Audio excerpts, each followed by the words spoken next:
time for 30 minutes of live side split stretching. Historically, or at least in the last week, we've been running a little bit long, but I hope you are looking forward to doing a whole bunch of side split stretching, to getting warmed up, to getting relaxed and making some progress. We do this every single day, and we do that because we hope to build a little bit of consistency. And with that consistency, we hope a whole bunch of people will keep on showing up because I'm showing up and giving you a place to be so that we can split together. And hopefully that means we can make a whole bunch of progress, all of us together. All right, we're doing side splits. We're going to do 3 warm-up exercises, and then we're going to do 5 splits, not 5 stretches. And the first 3 warm-up exercises are very active. They're movement-based. They're trying to get your blood pumping and your muscles loosened up. In the 5 stretches, most of them we're going to hold for about 30 seconds. And we're going to do the side split last. And it's not going to be 1 round of 30 seconds. It's going to be 3 rounds of 30 seconds. So that's a brief summary. Let's get into it. Before actually we go, if you do not have something to cushion yourself, something to give yourself a little bit of support, go grab it. We're going to need it for the hamstring stretch in about 5 minutes. All right, let's get going. We are doing the hip cars first. This is all about moving your hips and your legs through the full range of motion available to that joint. And it's about using your muscles. So it looks like this. We're going to lift our knee as high as possible. We're going to rotate that leg out as wide as possible. Try to keep that knee high. Then we're going to rotate that leg so that the ankle is as high as the knee. I'm going to turn around so you can see, but you don't have to turn. See how high that ankle is, how high that knee is? Keep that high as possible. And I've been holding it for so long, it's tired, so I'm going to take a quick break. And while we are coming down, the next move is to bring the leg down and back. Flex the hamstrings, flex the glutes, pull that leg back so you feel the stretch in the front of the hamstring. That is 1 loop. High knee, open, ankle, down and back. We're going to do 10 of those on the left leg. We're going to do 10 on the right leg. Then we're going to reverse the order, do 10 on the left and 10 on the right. And that's it. I'm going to face you so you can follow along, and I'm going to repeat this stuff a couple of times throughout, so don't worry if you don't remember what we have to do. Let's go. Hip cars, high knee, open, ankle, down and back. There's 1. High knee, open, ankle, down and back. High knee, open, ankle, down and back. High knee, open, ankle, down and back. High knee, open, ankle, down and back. High knee, open, ankle, down and back. I think that's 6. Whew. 7. 8. 9 and 10. Woo. Left leg done. Some chat rolling in. Liba says, hello. Okay. Tomiko on TikTok says, is this supposed to be that fast? It doesn't have to be that fast. I think I have just started doing them really fast, but don't worry. I talk for a long time, so you can definitely take your time and do them. I do want to emphasize that it's about control. It's about getting to that end range of motion. And if you do it a little bit too slow, you'll be exhausted by the time you're done. But I do want you to try your best to get to those high points, right? And I've been doing this a lot. I do this every single day, pretty much for like 11 months. So my muscle memory is fine-tuned for doing this fast. But you can take as much time as you want, because I do things like this. So I just talk at you for a couple of minutes, and then I go, oh man, I've been talking for way too long. Let's move on to the next thing. But what's awesome about that is hopefully you're a little bit entertained. And more importantly, you got plenty of time to catch up if I go really fast and you can't go that fast. And if that does happen, especially what happened just now, let me know, because it'll help me remember that, I've been doing this a lot. So I have a lot of practice and I should slow down, and that'll help everybody else out. All right, let's keep going. Other side, high knee, open. Keep that ankle up. Oh, leg down and back. I'm going to rotate. You guys don't have to rotate. I'm going to just demonstrate from this side. High knee. Keep that knee as high as possible. Rotate that leg directly to the side. This is my right side. Try to keep the knee high. Rotate that leg in the joint. Get the ankle as high as the knee. Lift that knee high. Bring the leg down and back. Flex the hamstring. Flex the glute. Feel that stretch in the front of the hip flexor. That is 1 rep. Whew. It is really intense. If you do it that slow, you really try to get it to an extreme, final last inch. that you can go. You don't have to work that hard, but if you want to, I'm not going to stop you. Actually, I encourage it because it's really cool to be able to slowly see yourself making progress over time. My legs definitely did not go this high at the beginning. If you go way back into my old Instagram videos from like 10 months ago, I got like stuck here, but now I'm like up here. And sometimes seeing it when I pause enough to actually look at the camera to see the footage, I'm like, oh, I made some progress. That feels good. All right. Oh, where am I going with this? Let's do our 10 reps. High knee, open, ankle, down and back. High knee, open, ankle, down and back. High knee, open, ankle, down and back.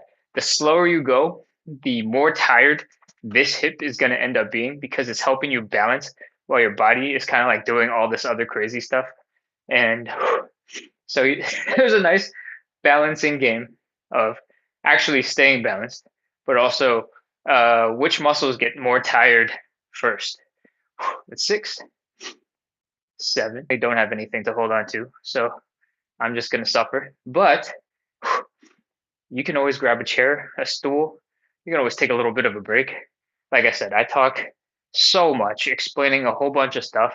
As long as you're briefly looking at the screen, you got plenty of time to catch up and finish whatever you need to finish. Okay. Man. On YouTube, AltHalf21 asks, where am I from? I am from the US. Queen R says, I hope to do the hip cars as confidently as you one day. Thank you. I promise if you also do these every day for 11 months, you will be a dynamo at them. You don't need to do 11 months. If you just keep them up like 2, you'll do them in your sleep and it'll be magic. All right, let's see. Erica says, oh, wow, it's like my For You page knows what I need. That's awesome. I'm glad I showed up. And I'm glad we can work on some hip mobility and some side splits together. A whole bunch of people are following. The Dark Diana, welcome. Erica, hello. Yadeline, welcome, welcome. Is this working the hip? I can't see the username. It looks like the letter I. And I don't know what's wrong with my screen brightness or my eyeballs, but I can't read. This is definitely working the hips. What we just did was called hip cars, and it's called controlled articulated rotation. It's basically just moving your leg through that hip joint, that ball and socket joint, slowly with as much of your muscles as possible. So you get really strong controlling the leg, and also making sure that your leg does all the things it should biologically be able to do. And yeah, hip cars. All right, we just did the forward rotation, I think twice. Let's do the backwards rotation. Backwards. It's the exact same movements as going forward, but a lot of the time, especially when it's a new movement, by the time you start trying to figure out backwards, you're like, I've done this before? How? How is it like this? All right. So we're going to start by flexing that hamstring, flexing that glute, lift the leg back behind us, feel that stretch in the front of the hip flexor. Then we're going to lift that leg up like we're in like a martial arts movie. We're going to kick somebody real cool. Like, if you spin around, it looks a little bit like this. Pah! Except I don't know how to generate any power at that. So it's like a really weak love tap. And yeah, that's okay. We're doing this for mobility, not for violence. All right, rotate that leg so the ankle is down. Try to keep that knee as high up as possible. And then finally, bring that knee forward. I am doing a lot of weight shifting back and forth, so my balance is a little bit all over the place. But I want to keep the knee relatively high, relatively forward, and that is the full loop. Let's go. I'm going to start facing you so you can mirror me. And like I said, I talk so much. You got plenty of time to catch up. Don't worry.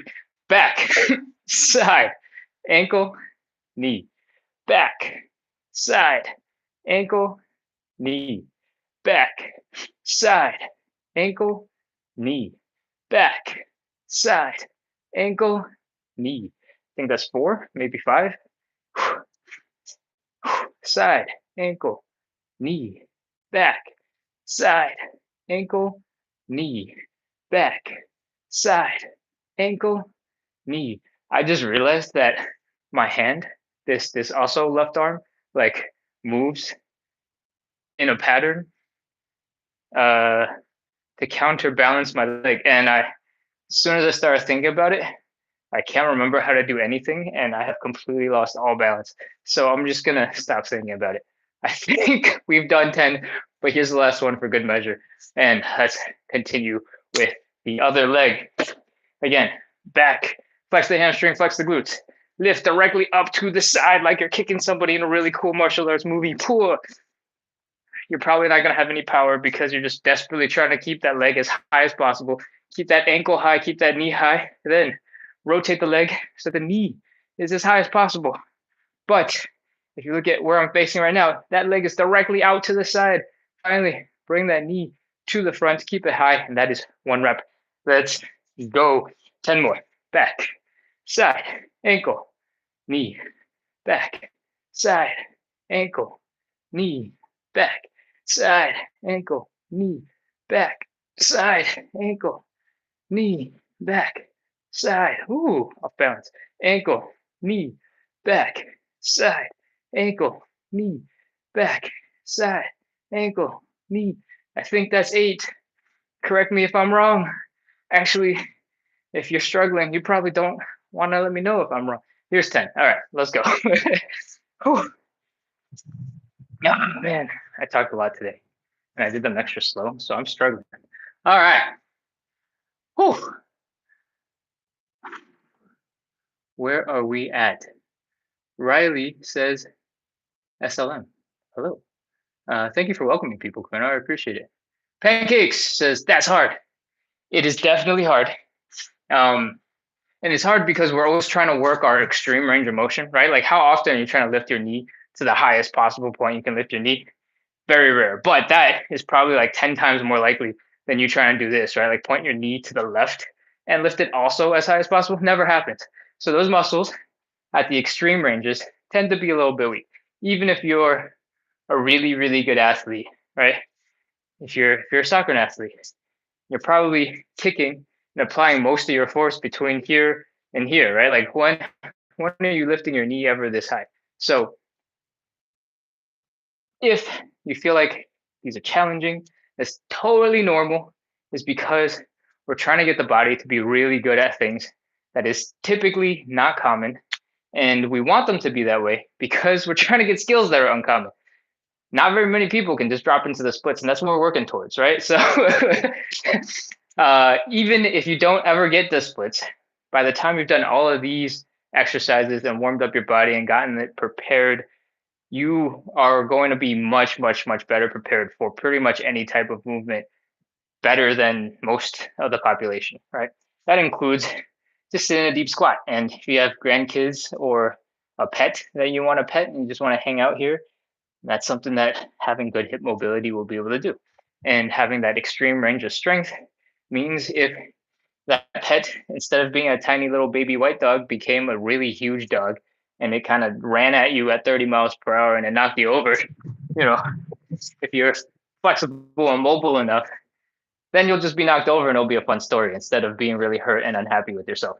Right? So, and with that, let's get into exercise number 2. We're doing the elephant walks. And the elephant walks are all about the hamstrings and a little bit in the glutes, a little bit on the side here of the glute.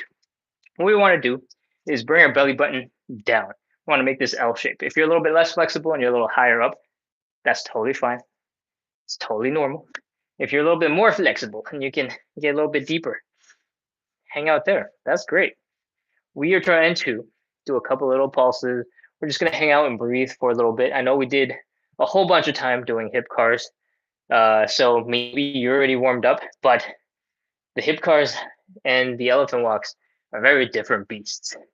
This is really, really intense for the hamstring muscles back here. And let's be real, nobody's spending any time doing anything remotely close to this, right? Your best bet is something closer to, I can't actually sit down and keep a back straight. That looks like it makes sense. So I'm gonna just pretend that I didn't do that and ignore it.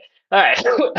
Once we've bounced here and hung out for a little bit, let the body relax into position.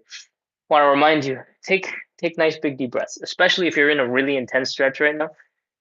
Try to I don't know, keep it casual, relax, breathe, have fun, and I promise we'll move it on real soon. From here, let's bend one knee and straighten out the other leg. And you'll notice that you can sort of like move your hips around, I want you to do that. I call it sassy hips, and really you're just putting a lot of your body weight down onto one hip, right? So I'm bending this leg, I'm putting the body weight into this hip, and I'm trying to bring the chest and the belly button down. You'll feel the hamstring stretch probably in both legs. In the straightened leg, the hamstring stretch is usually the middle half of that back hamstring. And in the bent leg, I feel the hamstring stretch sort of really low, really close to where the knee is. And if you feel it that way, then perfect. We're the same. Anyways, we're bending one knee, straightening the other. We're trying to keep the belly button as low as possible. We're just going to move from side to side. This will get our hamstrings moving. It'll be moving in a stretched position, and it'll help your hips relax, help your lower back relax, and get your hamstrings warmed up. We had a whole bunch of hamstring related activity coming up. Like 4 of the 5 stretches require the hamstrings in some capacity. So that's why we hang out here and we hang out and do cool stuff. Usually I get into some twisting. But since we hung out here and talked about hip cars for so long, I think I'm going to skip it for today. If you are jealous and you're sad that I haven't covered it, make sure to come back tomorrow. We do this every single day. And follow, subscribe, all those good things so you get notified to come back. All right. Elephant walks. We've done them from side to side, bending those knees. We are done. It's time to move on. Let's get into warm-up exercise number 3, Cossack switches. So Cossack switches look a little bit like this. We're going to open up our legs about 2 times as wide as our hips, right? So this is one hip right here, and it's about 2. Now maybe a little bit wider than that, but whatever. It's not a precise science. We're going to adjust as we go. And we're going to point our toes out about 30 to 45 degrees. And we're going to just casually try to lean down into one side and hang out here.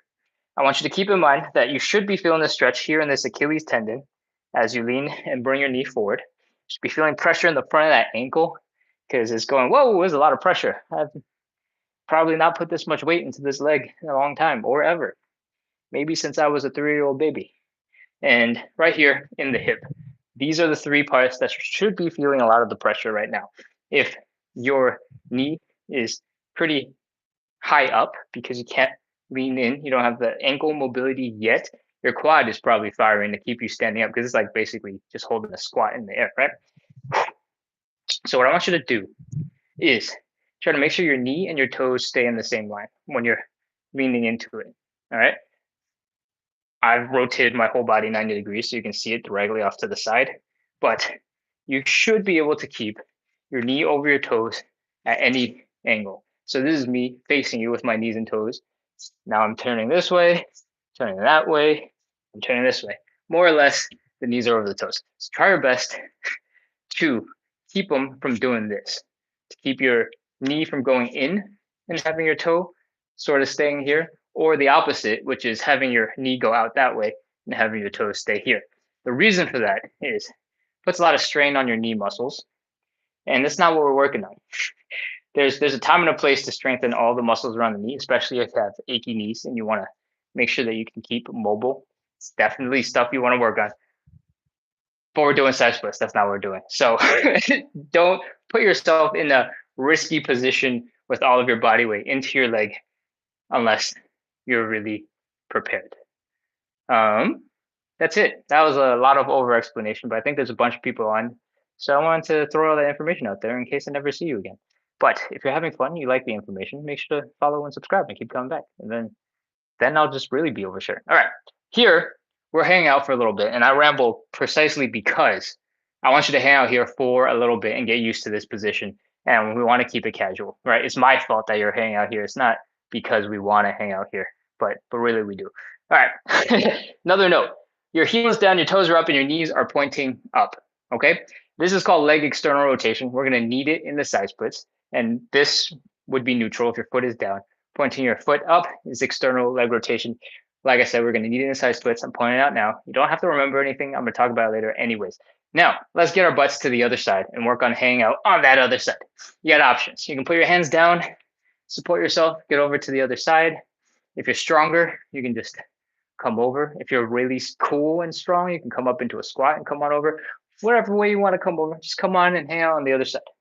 Same thing, we're going to feel that pressure in the front of the ankle. We're going to feel that stretch in the Achilles tendon in the calf. We're going to feel that pressure build